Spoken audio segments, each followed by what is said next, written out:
Ça y est, c'est passé. On est retourné chez les Hormozy pour les 2 jours de la Value Acceleration Methods Day, donc les journées dédiées à l'accélération de la valeur de nos entreprises chez Alex et Leila Hormozy, donc à Las Vegas, dans les locaux d'acquisition.com. Et comme promis, on vous fait le débrief. Et pour ça, je suis accompagné de Valentin. Hello, hello. Valentin qui était avec moi du coup pendant les 2 jours. Donc on a à nouveau suivi ces 2 jours chez les Hormozy. On était déjà ensemble au premier workshop qui était en avril, si je dis pas de bêtises. Il y a 4 mois. Et l'idée, c'est de vous débriefer un peu le ressenti à chaud. Là, on est à peine 24 heures post-événement, puisque ça s'est fini hier soir. On est samedi en début d'après-midi. On vient de finir, on décolle demain, On chacun chez est nous. toujours sous Doliprane. On a pris très très cher, je crois. Ouais, Donc, mais très différemment de la première fois. ouais, je pense qu'on était prêt à l'impréparation, on Ouais. va dire. On savait qu'on allait prendre très cher. On a pris un peu plus de force avant. Est-ce que peut-être tu peux nous dire pourquoi tu y allais, pourquoi tu avais pris cet upsell finalement post-workshop? En fait, ce qui est intéressant, c'est que la première fois, j'ai pris le workshop parce que c'était Alex Hormozy. Donc j'y suis allé uniquement parce que c'était lui, son équipe et parce que j'adorais le personnage et surtout ses conseils. Et j'avais aucune idée de ce qu'on allait voir durant le workshop, le côté valorisation et cetera. On n'avait même pas idée qu'il allait en parler, en fait. On a eu quelques indices quelques jours avant, mais on savait pas. Donc j'y suis allé, voilà, sans préparation aucune.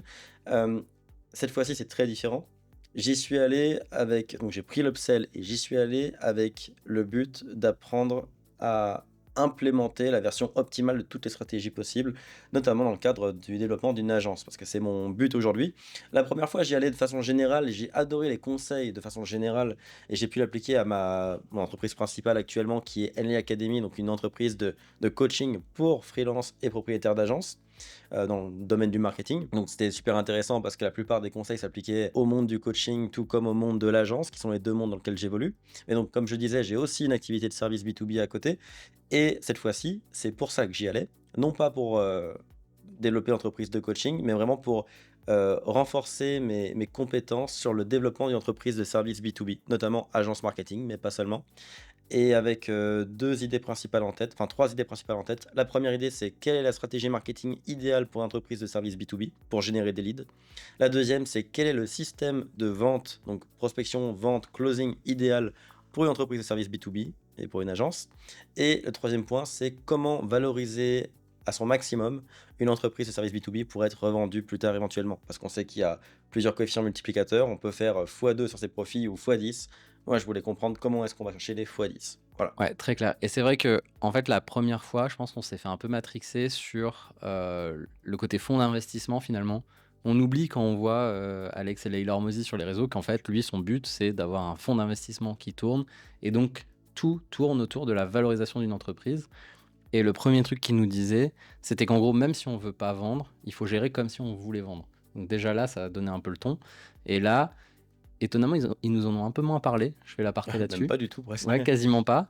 Limite, c'est un parti pris de dire, bah non, en fait, tu sais que t'es là, t'es à l'upsell, t'avais des plus gros joueurs, entre guillemets, en termes de chiffre d'affaires qui étaient là, des gens qui étaient assez énormes pour le coup. Ouais.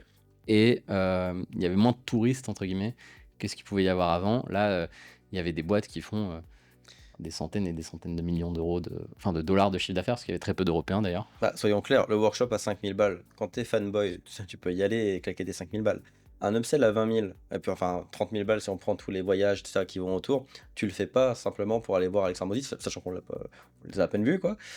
Mais tu vas le faire si t'as vraiment quelque chose à gagner, et donc c'est là où ça fait un filtre naturel. Et ça, moi, à ma table, tout le monde faisait entre 5 et 15 millions. Ouais, il y avait, moi j'étais avec une boîte de télécom. Enfin, c'est pas vraiment du télécom, c'était des outils de monitoring, etc., qui bossent même avec la société d'électricité des Philippines, etc. Ah ouais. Ils sont un truc énorme, c'est des milliers d'employés. Et c'était le fameux Bob, Oui. un monsieur avec des chemises à fleurs qui a une entreprise qui fait des centaines de millions de dollars de chiffre d'affaires, alors qu'on dirait un monsieur d'une série américaine des années 80, sans préjuger sur l'image. Mais bref, ça remet aussi en perspective ces choses-là. Et si on revient du coup justement sur les attentes, est-ce qu'il y avait un problème en particulier? Parce qu'on va y revenir après, mais tout tourne autour de la théorie des contraintes, hein. J'en ai déjà parlé sur les précédentes vidéos liées au workshop. La théorie des contraintes, c'est leur théorie fondamentale, comme quoi un élément, un pilier d'une entreprise bloque son développement. Donc ça peut être les ventes, ça peut être l'offre, ça peut être le marketing, ça peut être le customer success, ça peut être les opérations. j'en oublie un. Et l'idée, c'est de mettre toute l'énergie sur une seule contrainte. Et donc, ils nous ont demandé, ils ont fait un pré-work, on a rempli tout ça. Je vous en parlais dans la vidéo à J-1, normalement, où j'étais déjà un peu éclaté, justement. Avec cette contrainte sur laquelle on allait bosser, c'était quoi ta contrainte et qu'est-ce que tu attendais comme résolution dessus? Bah, en fait, ce qui est intéressant, c'est qu'au premier workshop, je me suis rendu compte que j'étais une boule de contraintes. Alors, j'avais les contraintes de delivery, de vente, de marketing, de tout ce que tu veux. Et on a bossé comme des oufs dans les 4 mois suivant le premier workshop. Et on a, là, je suis fier de le dire, assez masterisé le truc du delivery notamment. On est passé d'une équipe de 3 à une équipe de 12 en 4 mois, en structurant de ouf la boîte avec des pôles bien définis, des responsables de chaque pôle, etc. Donc aujourd'hui, par exemple, dans Henley Academy, j'ai plus aucune limite de delivery. Je peux avoir 4 fois plus de clients demain et les accueillir. Au niveau de la vente, pareil, les process étaient assez clairs, mais il restait toujours un gros morceau qui est le marketing. Et au final, donc on a bien résolu, appris comment régler. Parce que ce que j'aime bien, c'est que c'est des compétences qui, selon moi, sont long terme. Là, à Kenny Academy, par exemple, on avait un problème une contrainte de delivery, de livraison, et on a appris à la régler, et on l'a réglé, et je me suis rendu compte qu'en fait, cet apprentissage était le même pour une agence marketing. Demain, je saurais monter un pôle de delivery euh, capable de scale dans à peu près n'importe quelle boîte de service. Donc j'ai l'impression d'avoir compris cette compétence-là. Pour les ventes, pareil, j'ai compris les bases d'une équipe de vente qui fonctionne. Le premier point que je suis venu chercher là pour Upsell, c'est les spécificités du service B2B. Notamment certaines choses un peu précises comme le fait que bah, dans le service B2B, c'est pas forcément un closer ou un commercial qui va aller finaliser le deal. On en parlera peut-être dans cette vidéo, une future vidéo si tu veux en parler. Mais voilà, c'est des spécificités à ce genre d'industrie que je ne savais pas forcément, que j'avais pas bien pris en compte et que je suis venu chercher. Mais surtout, ce que je suis venu chercher, et ma contrainte principale, c'est la contrainte du marketing. C'est comment générer des leads ultra qualifiés. Parce que dans mon cas, j'avais un problème donc, de qualification des leads.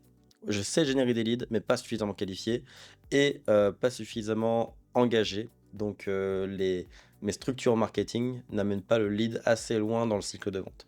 Donc c'est vraiment là-dessus qu'on est venu travailler en profondeur. Et là, du coup, la grande question, est-ce que ça a été résolu dès le premier jour de ces VAM Days, justement? Est-ce que tu as eu la réponse tout de suite à ta question? Ou justement, le premier jour, c'était au Non. contraire pas du tout ça? On peut peut-être en revenir sur le premier jour. Ah bah non, mais ils appliquent bien leurs conseils. Le premier jour, d'abord, ils tournent bien le couteau dans la plaie.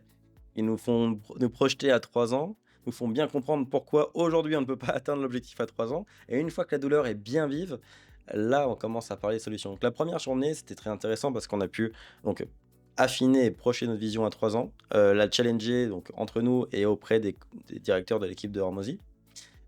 Et une fois que la vision était bien claire, bah, forcément, en travaillant cette vision, on validait la contrainte, donc qui s'est validé sans surprise, ça aurait été le marketing. Et donc le lendemain, là, mais en soi, on le savait déjà avant d'y aller, on avait rempli un formulaire avant d'y aller. Et bref, c'était vraiment, c'était une confirmation. Et c'était vraiment l'idée de réveiller la douleur avant de travailler dessus. C'était vraiment ça l'idée, c'était de nous rafraîchir l'esprit avant de bosser dessus. Et le lendemain, par contre, là, ça a été tout autre chose parce qu'on s'est retrouvé face au directeur marketing de l'équipe. Et dans mon cas, qui a pris presque 1 heure et quart en tout à me présenter son plan d'action pour moi et à m'expliquer. Il a été jusqu'à me scripter des pubs et, et voilà. Donc on a été dans un détail incroyable pour réparer cette contrainte du marketing. En tout cas, maintenant je sais d'où vient ma douleur, quelles sont les causes, ce que je dois faire pour les régler. Ouais, c'est assez fort la capacité qu'ils ont de se projeter dans les business. Et ce que j'avais bien aimé, on y reviendra, je pense qu'on parlera plus en détail du deuxième jour justement, mais on était beaucoup moins nombreux que la dernière fois. Et dès l'accueil, avant même de rentrer et de montrer son passeport, etc., ils savaient qui on était, ils Oui. savaient quel était notre business et ils savaient quelle était la contrainte. Et là, on se sent accueilli, mais dans un monde de consulting hyper high level, avec des gens qui gèrent à la fois les portfolios compagnies, donc les entreprises que possède Acquisition.com, donc le fonds d'Alex et Leila investi dans d'autres boîtes, et c'est les gens qui gèrent le marketing, les opérations, etc., en lien avec ces boîtes-là. Tu arrives et ils connaissent ta problématique et ils te gèrent comme une portfolio compagnie. Juste, c'est plus express, c'est 2 jours, fois 2, du coup, parce qu'on y retournera, je spoil un peu. Mais en gros, tu te sens dans un monde où si on devait payer ce genre de consultant à l'heure, je suis sûr, on serait à plus de 3000 $. Ouais, Facile, facile. facile. Et c'est assez incroyable. Par contre, le premier jour, ce qui est assez étonnant, donc comme tu dis, ils nous font comprendre la douleur et ils nous ont parlé de la métaphore du Moonshot Project, avec comment tu fais pour envoyer quelqu'un sur la Lune en moins de 10 ans, sachant que, en gros, ça avait mis 4000 ans pour aller du char à cheval jusqu'à la voiture. et qu'en gros, ça partait d'une vision, et cetera, et ils te font beaucoup projeter dans le ideal future state de l'entreprise. Donc IFS, ils appellent ça. C'est quel est l'état de ton entreprise dans 3 ans. De ça, t'en découle un primary aim, un PA, comme il disait. Donc l'objectif principal à tacler pour aller vers cet objectif-là, Donc la qui est le contrainte. marketing, donc la contrainte. Et dedans, tu mets des cibles et des critical tasks. Mais avant de s'attaquer à ça, ils nous ont quand même fait tout le débrief. Et là, je ne sais pas à quel point on peut en parler pour le coup, mais de l'état des lieux de la macroéconomie, l'état des lieux de ce que eux ont vu dans toutes les entreprises qui appartiennent à acquisition.com, donc sur tous les piliers, marketing, stratégie, etc., avec toutes les infos sur le potentiel de récession, qu'est-ce qu'il faut faire si ça arrive, l'impact des élections américaines et qu'est-ce qu'il faut faire quoi qu'il arrive, etc. Et à chaque fois, aller du très haut jusque la tactique presque, Mmh. ce côté hyper fort qui a pris, je pense, un bon quart de la journée quand même le premier jour. Oui, je tiens juste à dire sur le côté macroéconomique et tout, que je trouvais ça super intéressant parce que j'ai vu certains s'ennuyer dans la salle, simplement parce que ça s'appliquait pas à leur business. Mais en fait, je me rends compte que les applications sont plus poussées que ce qu'on pourrait imaginer. Je donne un exemple, dans mon business de coaching, mon offre principale est à plusieurs milliers d'euros et ça reste, souvent, bah, des particuliers, des freelances ou des gens qui démarrent, donc qui ont pas forcément la trésorerie. Donc je ne le fais pas, mais dans un certain monde, je pourrais très bien avoir un partenaire financier qui octroie des, crédits pour payer ce programme en 12, 24 fois. Mais comme ils le disent, avec la contraction économique, il y a des taux qui augmentent, des contraintes pour emprunter qui sont de plus en plus, difficiles. Et donc, par exemple, si du jour au lendemain, mes clients ne pouvaient plus emprunter aussi facilement et que moi, je vends grâce à, à ce prêt, bah, mes ventes pourraient être divisées par deux. Donc, ma croissance pourrait être divisée par deux, simplement parce que la macroéconomie, de façon générale, a changé. Donc, c'est là, alors, c'est pas le cas, je le fais pas, mais c'est un bon exemple. En fait, je me suis rendu compte que ce levier qui a l'air tout rose de l'emprunt, eh ben, finalement, il est soumis au contexte économique. Au même titre que dans le monde d'une agence, bah, si vos clients, ce sont des marques B2C et qu'il y a une contraction économique, bah, les marques B2C vont plonger, vous plongez avec parce qu'ils vont pas sortir autant d'argent sans en rentrer autant qu'avant. Donc en fait, c'est important de comprendre la macroéconomie. Et là où je trouve ça vraiment pertinent, c'est que quand je regarde les gens qui font énormément d'argent, euh, c'est parce qu'ils ont toujours un coup d'avance. Et les coups d'avance, on peut les avoir sur plusieurs niveaux. Déjà, quand on voit ces gens-là, ils ont un coup d'avance sur leurs contraintes. Ils ont toujours une vision de quelle va être ma prochaine contrainte si j'arrive à solutionner celle que j'ai devant moi. Donc, ils savent toujours où est-ce que ça va bugger dans leur boîte. Donc, ils anticipent la croissance de leur boîte. Mais en plus de ça, ils restent aware sur tout ce qui est macroéconomie pour savoir ce qui peut arriver d'un point de vue conjoncture qui pourrait les ralentir. Donc, en fait, ils ont toujours un coup d'avance en micro et en macro. Et bah, ça les rend riches. C'est ça. Voilà. Et en fait, c'est des joueurs d'échecs professionnels Ouais. niveau business en fait. Et ce qui est intéressant, c'est ils ont aussi parlé évidemment de la publicité sur Meta qui est un peu bouleversée aux États-Unis parce qu'il y a énormément, énormément, énormément d'argent qui est injecté sur Facebook Ads parce qu'il y a les élections et que ça a un impact sur tout le monde du coup parce que les CPM augmentent. Mm. Et donc nous on le voit pas forcément côté français, mais pour le coup, bah, avant de s'arrêter à Las Vegas, nous on s'est arrêté à Miami avec Alexia pour aller voir nos clients qu'on a en Floride surtout. Et bah, on le voit en fait, les CPM méta augmentent. Et eux, ce qu'ils disent, c'est il faut pas arrêter pour autant, il faut tenir bon parce qu'il y a pas mal de monde qui n'arrive pas à suivre et qui décroche du coup, mais ça décroche aussi en performance. Et donc ils seront moins bons sur le côté rebond juste après parce que, bon, heureusement, malheureusement, plutôt malheureusement, les élections américaines, ça tombe aussi pendant les périodes de Black Friday, etc. Donc il faut préparer en amont, ça commence dès octobre, donc il faut faire attention à ça. Et ils disent il faut pas être trop près de ses sous, entre guillemets, et il faut continuer d'investir quand même en marketing, même là-dessus. Donc ça, c'est le genre d'insight qu'on a pu avoir de la part de leur portfolio compagnie. Il y avait plein d'éléments aussi, même sur la partie marketing, sur le media buying. Je pense que ça mériterait une vidéo en tant que telle. Donc abonnez-vous, comme ça vous la louperez pas. Je la mettrai dans la playlist Hormozy qui sera à la fin. Comme ça, c'est la vidéo, c'est la playlist pardon, où on reprend toutes les vidéos sur le sujet justement des Hormozy, des voyages à Vegas avec le scaling workshop depuis avril. Ça mériterait une vidéo parce que leur vision sur le media buying, tu me diras ce que tu en penses, on pourra peut-être même la faire à deux, mais c'était hyper pointu et c'était hyper intéressant sur quel est le rôle d'une agence marketing auprès de ses clients, comment trouver une bonne agence et comment on les évalue et c'est quoi le futur des agences. Donc je trouvais ça hyper intéressant. Et puis ils sont vénères sur le sujet, hein. Ils ont des process ultra carrés, ultra poussés. Et c'est un sujet qui est revenu. Nous, on l'a eu en privé avec le directeur marketing, mais en plus de ça, le directeur général avait déjà partagé dans la conférence générale la bonne méthodologie pour choisir une agence. Donc on sent que c'est un sujet qui est ultra touchy et ultra important pour eux. Et je pense que c'est pas pour rien, c'est parce que le marketing, ça reste le partenariat stratégique de la croissance de leur boîte. De toute façon, c'est un portfolio qui cherche de la croissance, voire de l'hyper-croissance, parce qu'ils veulent des 100 à 1000% de croissance par an. 1000%, je déconne pas, hein, il y en a pas mal dans leur boîte. Donc forcément, les partenaires marketing sont ultra stratégiques pour eux et ils ont mis un focus là-dessus de comment trouver les bons. Donc, ouais, il faudra en parler, effectivement, ce serait un bon sujet. Il y a un truc que je voulais juste dire par rapport à la première journée des VAM Days, c'est que on parlait de macroéconomie juste avant, et ce qui est très drôle, c'est qu'il y a eu 2 chapitres, entre guillemets, à la suite. Le premier, la macroéconomie, deuxième chapitre, les 10 minutes de tactique par chaque directeur. Et c'était les deux inverses, c'est-à-dire que dans la macroéconomie, on fait des grandes projections, des trucs comme ça, et juste après, tu as les directeurs qui viennent, et ils ont 10 minutes chacun pour nous donner en rafale un maximum de conseils en 10 minutes. Et là, on est dans de la tactique, donc c'était vraiment des trucs genre utiliser vos témoignages pour en faire des pubs. Vraiment des choses précises. Et j'ai trouvé ça génial.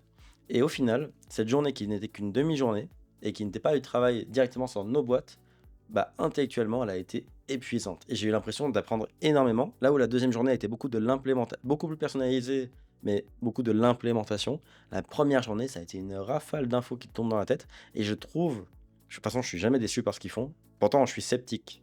Et je cherche toujours la petite bête. Mais j'ai jamais été déçu par l'organisation d'un de leurs events parce qu'ils arrivent toujours à bien moduler les choses pour qu'on ait le bon parcours psychologique pendant l'événement. Ils nous réveillent l'esprit, nous repositionnent sur nos douleurs, nous amènent de l'information, nous donnent de l'inspiration, puis après, ils nous font rentrer dans le dur avec quelque chose de personnalisé et implémentable. Ils sont très forts là-dessus. Ouais, c'est vraiment comme un bon coach sportif qui est capable de gérer l'échauffement, la montée en charge, la récupération, la remontée en charge, l'étirement à la fin, etc. Il dose bien l'effort, parce que c'est pas du sport, mais intellectuellement, comme tu dis, c'est épuisant, c'est éreintant pour le coup. Mm. Je crois qu'on a pris tous les deux un bon 2 heures pour synthétiser chacun de notre côté nos notes Ouais. le soir même. Et pareil le deuxième jour pour le coup. C'est hyper dense et c'est dur de pas louper des informations d'ailleurs. Il y a un petit faux mot, fear of missing out, donc la peur de passer à côté de quelque chose, sur des infos qui peuvent être dites, etc. Et le deuxième jour, c'est vrai que c'était très différent comme énergie, parce qu'aussi c'était en groupe. Donc Mm. il n'y a quasiment pas eu de session globale, je crois, le Il n'y en deuxième a jour. pas eu. Que du travail de groupe sur chacun des membres. C'était assez violent. En fait, ils ont le deuxième jour, donc on va y venir. Mais le truc qui était incroyable, c'est qu'on était dans ces petits groupes de 4-5 personnes à tout casser. Et on faisait le tour en fait des directeurs pendant à peu près 1 heure et quart par directeur. Donc chacun avait une contrainte différente dans le groupe. Donc j'étais le seul avec une contrainte marketing, tu étais le seul avec une contrainte marketing. Par contre, dans le groupe, on était avec des gens qui avaient des problèmes en opération, en sales, etc. Et parfois, il y avait un directeur où c'était la contrainte de personne dans le groupe. Et du coup, il nous donnait soit des théories globales, soit il taclait des sujets particuliers. Par exemple, moi, j'ai encore pris des grosses claques par leur directeur du recrutement. J'avais beaucoup parlé de ces concepts dans les vidéos d'ailleurs dédiées au recrutement, parce que en agence marketing, ou en tout cas dans une boîte, que ce soit un e-commerce ou autre d'ailleurs, qui recrute des profils en marketing digital, c'est hyper compliqué de faire les bons recrutements. C'est pas compliqué de recruter, j'ai pas dit ça. C'est compliqué de faire les bons recrutements. Et là, il a encore donné des masterclass là-dessus. Donc, j'en partagerai quelques-unes d'ailleurs sur la chaîne, parce qu'il y a des idées que je vais implémenter dès que je peux, pour le coup, parce que j'ai une liste de devoirs qui est assez énorme. Mais c'est hyper intense parce qu'il y avait 6 directeurs. Oh, bonjour. Ceci est une interruption pour vous rappeler qu'on recrute chaque jour les meilleurs experts du marketing digital pour notre agence Make Sense for Digital. Si vous êtes passionné par le marketing digital dans son intégralité, ou si vous êtes passionné par un seul des leviers, par exemple Google Ads, Facebook Ads ou encore l'email marketing, vous retrouvez tous les liens en description de cette vidéo pour nous rejoindre à l'agence. Et justement, en parlant de travailler avec les meilleurs, si vous cherchez une agence pour coordonner l'ensemble de vos leviers marketing, faire travailler aussi bien Google Ads que Facebook Ads, que votre email marketing ou encore le SEO et donner du sens à tout ça, contactez-nous, vous pouvez réserver un appel avec un membre de notre équipe, le lien est en description. Et si le contenu que vous êtes en train de regarder vous plaît, n'oubliez pas de laisser un pouce vers le haut, de vous abonner ou de laisser un commentaire pour montrer à l'algorithme YouTube qu'on sait de quoi on parle et qu'il a raison de pousser cette vidéo à d'autres professionnels du marketing comme vous. Et maintenant, retour à votre vidéo. On a fait 1 heure et quart par directeur sur la même journée. Donc je vous laisse imaginer le volume de travail pour le coup. Je crois que depuis la prépa, j'avais pas eu autant d'intensité sur un truc. Mais c'est assez costaud. Et pour le coup, moi je suis passé en premier le matin. Ah oui. Donc ça prend une grosse claque.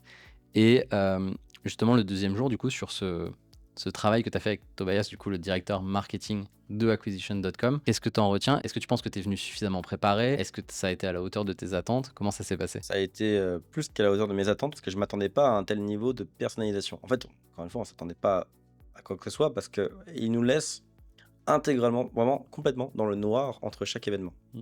On ne sait pas ce qu'on va faire et comment ça va se passer. Alors après, quand je l'ai vu, j'ai reconnu un compte Instagram et LinkedIn qui avait fouillé mes trucs.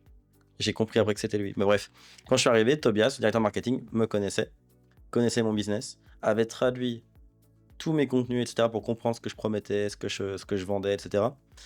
Et il avait déjà tout analysé, il avait déjà préparé un plan d'action. Et pendant voilà, 1 heure et quart où j'étais avec lui, et où il s'est focus sur moi, il avait déjà tout préparé d'avance. Et ça a été vraiment, voici ton plan d'action idéal pour revenir nous voir dans 4 mois. Bon, là, je spoil, mais on en parlera après. Pour revenir nous voir dans 4 mois et avoir doublé ton chiffre d'affaires. Voilà, c'était vraiment point A, point B, voici ce que tu dois faire. Et on sentait qu'il avait taffé le truc parce il argumentait toutes ses idées, il illustrait toutes ses idées. On a vraiment le directeur marketing de Occasion.com qui s'est posé sur notre dossier pour nous faire un plan d'action. Et ça met en confiance, c'est incroyable. Et en plus, ça a été nourri par le fait que, bon, ça c'était ma session, mais comme tu l'as dit, j'ai aussi assisté à 6 autres sessions pour les autres. Alors, moi, dans mon groupe, c'était assez particulier. Tout le monde faisait entre 5 et 15 millions et tout le monde avait des boîtes un peu. Il y avait des plombiers à Palo Alto, donc leur client moyen fait 1 million par an. Bah, tout va bien. 1 million par an de revenus personnels. Perso, ouais. Ouais. Un autre faisait les pesticides. Pest control. Ouais, pest control. Et faisait genre 4 millions, 5 millions de profits à l'année. Enfin bref, c'était incroyable. Et je les écoutais parler de leurs opérations, de leurs problèmes de management, parce qu'ils avaient tous 50, 60, 70 employés. C'était incroyable. Donc, toute la journée, moi, je suis passé quasiment en dernier, contrairement à toi. Toute la journée, ma tête se remplissait de trucs business ultra haut niveau. Et puis à la fin, quand tu es bien réveillé, bien stimulé, le plan d'action tombe.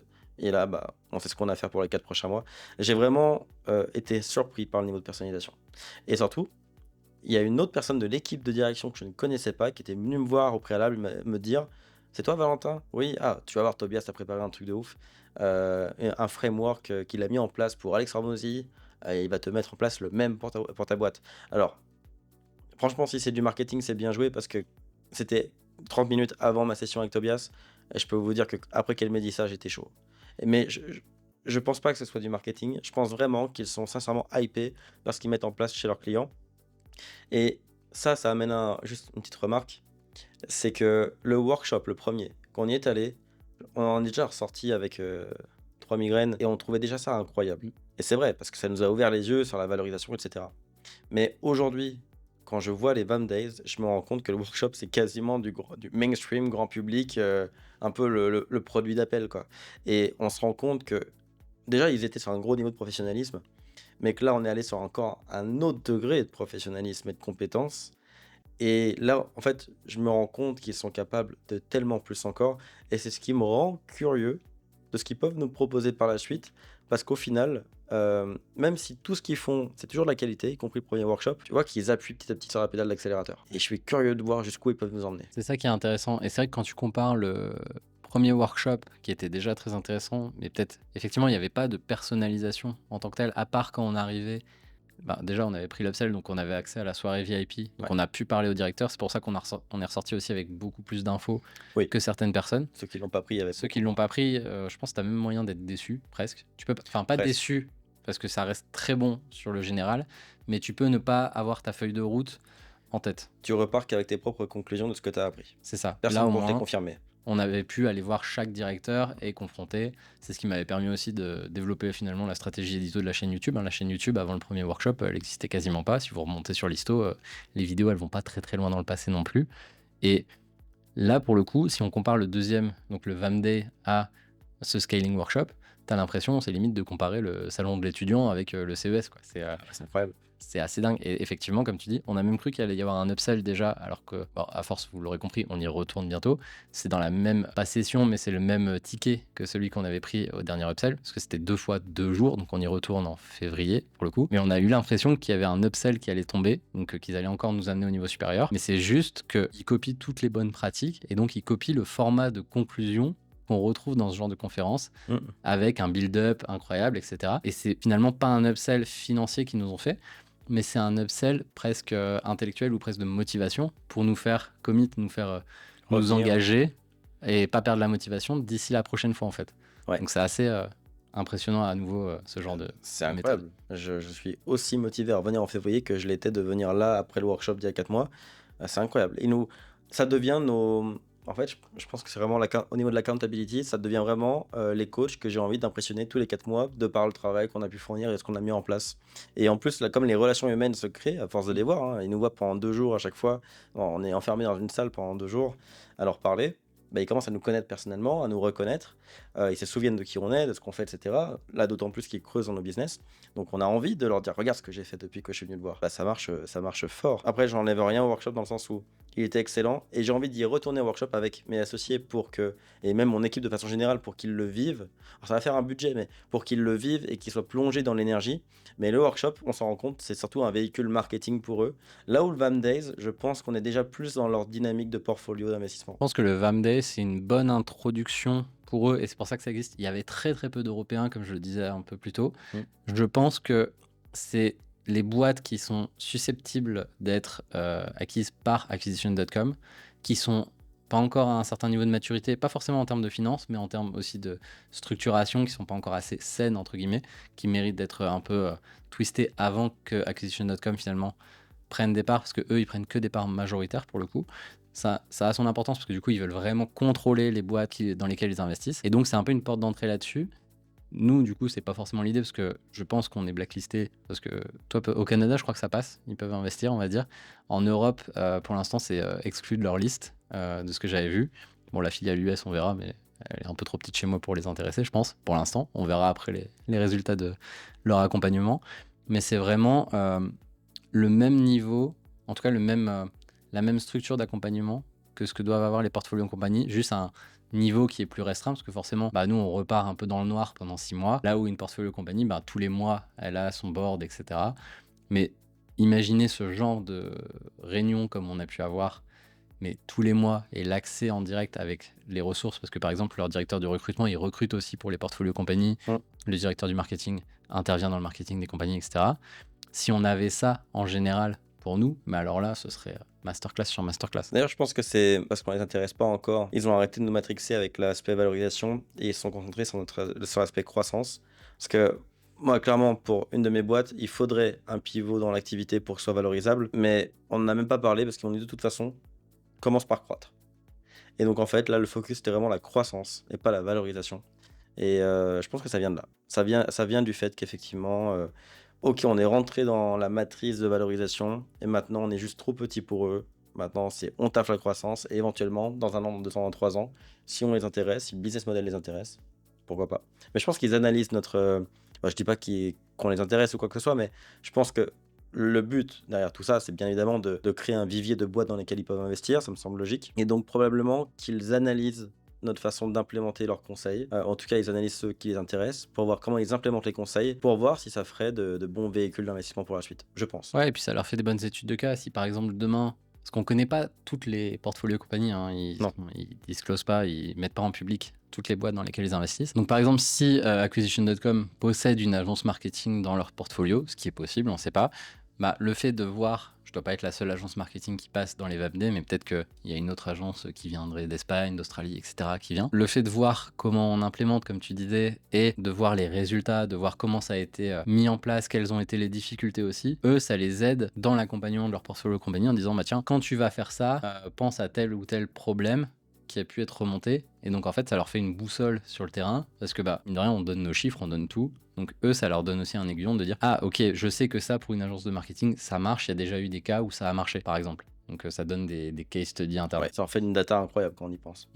Bon, du coup ils partagent aussi dans l'autre sens, donc c'est pas dommage, Donc, et on le gagne. retour sur investissement est là, donc ma foi 100%. tout va bien. Et ce qui est intéressant, je fais le dernier aparté, et après on pourra tout doucement aller vers la conclusion, et surtout on vous parlera de la prochaine fois où on y retourne, c'est que, je sais pas si tu as remarqué, mais à chaque fois qu'ils nous émettent des targets financières sur les business, à chaque fois, il y avait une cible client qui était pas très loin. Où tu avais par exemple, dans les financial target client, tu avais à chaque fois ce truc de dire, ok, bah en fait, dans ton ideal future state, tu fais tel chiffre d'affaires, mais tu as par exemple un NPS de autant. J'ai trouvé ça super intelligent. Quand j'ai vu que c'était systématique dans leur framework, j'ai trouvé ça super intelligent parce que ça vient nous rappeler, mais vraiment comme une baffe dans la tête, que si tu as du succès, c'est parce que tu amènes du succès client. et que les deux sont corrélés. Et je pense que c'est un bon rappel pour beaucoup que travailler sur son succès client et sur ce que tu amènes comme résultat, c'est aussi travailler sur ton propre succès. Eux, je pense, sont des bons exemples pour ça. Je suis sûr qu'ils remplissent leur workshop et leurs trucs avec du bouche à oreille, des références, etc. Donc déjà, ça a été un très bon rappel à ce niveau-là. Et surtout, ça oblige à poser des réflexions bien contextualisées, dans le sens où dire je veux faire 6 millions de chiffre d'affaires dans 2 ans, c'est bien, mais combien de clients ça suppose? À quel panier moyen? Et pour ce panier moyen, qu'est-ce que tu leur apportes? Et quels résultats ils doivent avoir pour ce que tu leur apportes? Et en fait, toutes ces questions, elles deviennent obligatoires quand on remplit leur framework, parce qu'ils nous demandent d'intéresser à eux, et ça permet d'avoir une vision complète. Dans certains cas, tu peux te dire, oh, bah, finalement, à ce prix-là, ça me demande 3000 clients, ça va être compliqué en 2 ans. Ou alors, dans mon cas, par exemple, moi j'avais mis un objectif pour mon autre boîte de service B2B, j'avais mis un objectif de 6,5 millions de chiffre d'affaires dans 3 ans, 36 mois.